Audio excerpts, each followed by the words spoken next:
बिस्मिल्लाहिर्रहमानिर्रहीम, अस्सलाम वालेकुम। मैं हूं मखदूम शहाबुद्दीन। हफ्ता 18 अक्टूबर 2025 का आगाज़ हो चुका है। नाज़रीन कराम, रात के पिछले पहर में आपसे मुखातिब हूं। पाकिस्तान ने अफ़गानिस्तान की सरजमीन से होने वाली दहशत गर्दी का जवाब दिया। एयर स्ट्राइक्स की गई। पख्तिका सूबे में हाफिज़ गुल बहादुर ग्रुप के दर्जनों खारजी मारे गए, वासिले जहन्नुम हुए। लेकिन इस वक्त सूरत हाल तशवीशनाक बताई जा रही है, क्योंकि इस पाकिस्तान के इक़दाम के बाद पाकिस्तान के शहरों तक, पाकिस्तान के सूबा खैबर पख्तूनख्वा के मुतअद्दिद शहरों तक ये जंग लाने का जो मंसूबा है, और इस वक्त नाज़रीन कराम पाकिस्तानी फोर्सेस जो हैं उन्होंने जान की बाजी लगा दी हुई है। एक तरफ तो बॉर्डर पर क्रॉस बॉर्डर फायर जो है उसकी इत्तलात है, और जारी बात है कि अगर टीटीपी को मारेंगे तो चीखें जो हैं वो तालिबानी रिजीम की निकलेंगी, क्योंकि ये चट्टे बट्टे हैं एक ही दूसरे के, और ये एक ही जगह से इनकी अब डोरें हिलाई जा रही हैं। यानी अब अफगानिस्तान की तालिबानी रिजीम जो है वो भी भारत से ऑपरेट हो रही है, और रॉ की एक प्रॉक्सी बनना उसे कबूल है। तो दो बड़ी इंपॉर्टेंट अपडेट्स हैं जो आपके सामने रखनी है, और इस वक्त अफगानिस्तान के अंदर से जो हमें डेवलपमेंट सामने आ रही हैं, इस वक्त सूरत हाल बड़ी अलार्मिंग है, क्योंकि काबुल को इस वक्त रेड अलर्ट पे डाल दिया गया है। काबुल के अंदर ब्लैकआउट किया गया है, और तालिबानी रिजीम इस वक्त सर पकड़ के बैठी हुई है। मैं सारी डिटेल्स आपके सामने रखता हूं, लेकिन उससे पहले अगर अभी तक आपने इस वीडियो को लाइक नहीं किया तो लाइक जरूर कर दें। कमेंट सेक्शन में पाकिस्तान जिंदाबाद का नारा जरूर कमेंट करें, और जिन लोगों ने चैनल को सब्सक्राइब नहीं किया उनसे मेरी यह दरखास्त होगी कि चैनल को भी लाजमी सब्सक्राइब कर लें। पहले तो नाज़रीन इकराम, मैं आपको यह बताऊं कि पाकिस्तान ने जो एयर स्ट्राइक्स की उसके बाद तालिबान की जो रिजीम है, एक बड़ा अजीब सा काम उन्होंने शुरू किया। एक जानिब तो कंधार, ये वो जगह है जहां पर अफगान तालिबान के सुप्रीम लीडर हैबतुल्लाह अखुंज़ादा पाए जाते हैं। आजकल वो भी अंडरग्राउंड है, जब से तालिबान का इंटेलिजेंस चीफ जीडीआई का, जनरल डायरेक्टरेट ऑफ इंटेलिजेंस का चीफ काबुल में हमने ठोका है, उसके बाद कंधार में भी परेशानी है।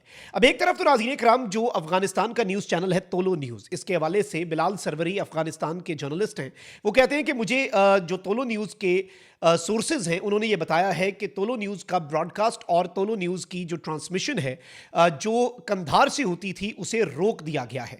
इसके साथ साथ अफगानिस्तान के 2 से 3 मजीद ऐसे न्यूज़ चैनल्स हैं जिन्हें मुकम्मल तौर पर ब्लैकआउट करके अवाम से कुछ न कुछ जो है वो छुपाया जाता रहा। इसके साथ साथ नाज़रीन इकराम, मैं आपको ये बताऊं कि इस वक्त अफगानिस्तान की तालिबानी रिजीम जो है उसका ये कहना है कि पाकिस्तान के साथ हमारा सीज फायर टूट चुका है। अब पाकिस्तान का ये मौक़िफ़ नहीं है। पाकिस्तान का मौक़िफ़ ये है कि देखें जी, हमारा तालिबानी रिजीम के साथ एक टेम्परेरी सीज फायर था। हमारा सीज फायर टीटीपी के साथ, हाफिज़ गुल बहादुर ग्रुप के साथ, बीएलए या इस तरह के टेररिस्ट एलिमेंट्स के साथ तो नहीं था, और उन्होंने हमारे सरजमीन पर कार्रवाई की, उन्होंने खुदकुश हमला किया, उसका जवाब तो हमने देना था, क्योंकि this is the new normal. हम इस बात का अलल ऐलान जो है पूरी दुनिया को बरमला ये बात बावर करवा चुके हैं, और इसका एक अमली नमूना जो है वो अफगान तालिबान जो है उन्होंने भी देख लिया। अब इस सारी सिचुएशन के अंदर जो इंटरेस्टिंगली मामलात हैं वो बहुत तेजी से तब्दील हो रहे हैं। एक जानिब तो मैं आपको स्टेट का मौक़िफ़ ये दे दूं, अफगानिस्तान की कुछ न्यूज़ एजेंसीज ने ये मौक़िफ़ दिया था कि जी, और ये खबर दी थी कि पाकिस्तान का डेलीगेशन दोहा पहुंच चुका है, बट ऐसा नहीं है। मैं आपको यह बता दूं कि पाकिस्तान ने अभी तक दोहा अपना डेलीगेशन नहीं भेजा, और ना ही पाकिस्तान की तरफ से ऑफिशियली सीज फायर एक्सटेंड हुआ। जो ऑफिशियल्स हैं who are quite aware of the whole situation, उन्होंने ये बताया नाज़रीन इकराम कि अफगान तालिबान जो हैं असल मसला उनका है, और वो अपना डेलीगेशन ही फाइनल नहीं कर पा रहे इंटरनल रिफ्ट की वजह से। और पाकिस्तान का ये मौक़िफ़ है कि भाई हम तो उनके साथ बैठेंगे जिनके पास कोई ना कोई अथॉरिटी हो। ऐसे तो नहीं हो सकता, ऐसे तो नहीं है कि भाई हम एवं बैठ के टाइम ज़ाया करें, हम टाइम ज़ाया करने के मूड में नहीं है। फिर इसके बाद पाकिस्तान के हाई रैंकिंग जो सिक्योरिटी ऑफिशियल हैं, अब से कुछ देर पहले उन्होंने ये कंफर्म किया है कि जी हमने बिल्कुल पख्तिका सूबे के अंदर स्ट्राइक्स की हैं। 60 से 70 खारजी जो हैं वो हमने हाफिज़ गुल बहादुर ग्रुप के वासिले जहन्नुम कर दिए हैं। इसके साथ साथ पाकिस्तान के सिक्योरिटी ज़राए का ये कहना है कि पाकिस्तान और अफगानिस्तान में झड़पें तेज़ होने का खदशा है। अफगान वजारत दिफा ने पाकिस्तानी पोस्टों को निशाना बनाने का हुक्म दिया है, और पाकिस्तान की सिक्योरिटी फोर्सेज भी सख्त जवाब के लिए तैयार हैं, यानी पाकिस्तान की इंटेलिजेंस ने यह भांप लिया। फिर इसके बाद नाज़रीन इकराम, चूंकि अफगान तालिबान ने कहा कि cease fire with Pakistan is over, उसके बाद असल गेम जो है वो शुरू होती है और मुतअद्दिद बॉर्डर के मकामात के ऊपर ये रिपोर्ट्स आती हैं। अफगान मीडिया के मुताबिक कि जी घुमसान का रन जो है वो जारी है। एक चीज़ मैं आपको बता दूं कि Pakistan security forces are awake, वो मुकम्मल तौर पर जाग रहे हैं और इनका मुंह तोड़ने के लिए पाकिस्तान जो है वो फुल फ्लेज तरीके से तैयार है और किसी भी तरह से पाकिस्तान जो है वो इन्हें कोई मौका ऐसा नहीं देने वाला कि ये इस सारे सिनेरियो में भाग सकें या इन्हें कोई फेस सेविंग मिल सके।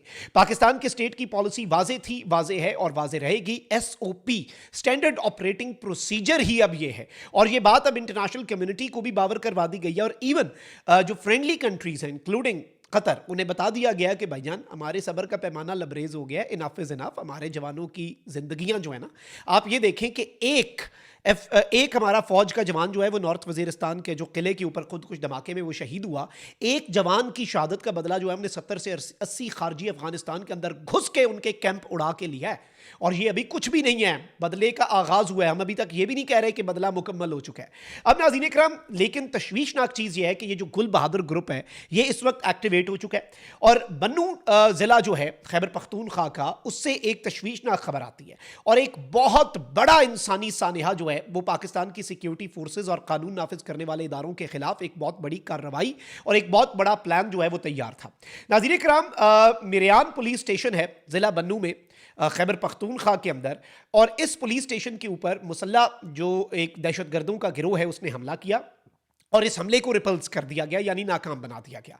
लेकिन अहम चीज़ यह है कि एक इंटेलिजेंस बेस्ड ऑपरेशन जो है दहशतगर्दों के खिलाफ, उससे जो पाकिस्तान की पुलिस फोर्स है वो वापस आ रही थी और इन पुलिस के बहादुर जवानों को सलाम है जो अपनी ज़िंदगियों पर खेल कर दहशतगर्दों का पीछा कर रहे हैं आपके और मेरे अमन की खातिर, सुकून की खातिर।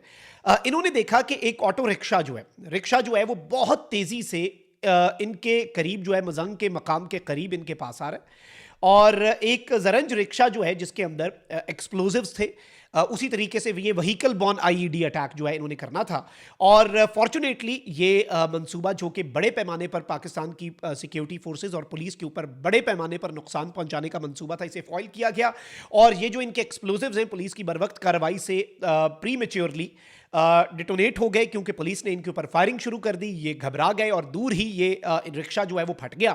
उसके बाद नाज़रीन इकराम, इस पे बन्नू पुलिस को शाबाश तो बनती है और बन्नू पुलिस की तारीफ भी बनती है, लेकिन इस सारी सूरत हाल के अंदर जो चीज़ हमें समझ आती है वो ये है कि इस वक्त जो जंग है वो पाकिस्तान के और खैबर पख्तूनख्वा के मुतअद्दिद शहरों तक पहुंचाने का फैसला तालिबानी रिजीम जो है उसने भी कर लिया है और तालिबान की रिजीम जो है ये सब कुछ उसकी सरपरस्ती से हो रहा है। और जो बॉर्डर क्लैशेस के हवाले से खबरें आ रही हैं, पाकिस्तान इज फुली रेडी। देखें, अभी हमने एक एनालिसिस किया और कुछ सैटेलाइट इमेजेस और दीगर चीज़ों को देख रहे थे, तो ये फिर से कोई इधर उधर से टाकी शाकी मार के जंग शुदा टैंक जो है वो तबाह करवाने के लिए पाकिस्तान के बॉर्डर पे लाकर खड़े कर रहे हैं और पाकिस्तान को ये पता है कि ये जख्म चाटेंगे क्योंकि इनका नया उस्ताद जो भारत है उसकी यही घटिया और नीच हरकतें रहती हैं जिनके ऊपर इस वक्त ये मोदी की फौज जो है जो अपने आप को नाम निहाद अमारात इस्लामी कहते हैं, तालिबानी रिजीम, एक मुस्लिम मुल्क के खिलाफ ये लड़ रहे हैं भारत की ईमा पर। तो यहीं से इनकी हकीकत आश्कार हो जानी चाहिए, इनका असल घिनौना गंदा चेहरा जिसमें ये खारजियों की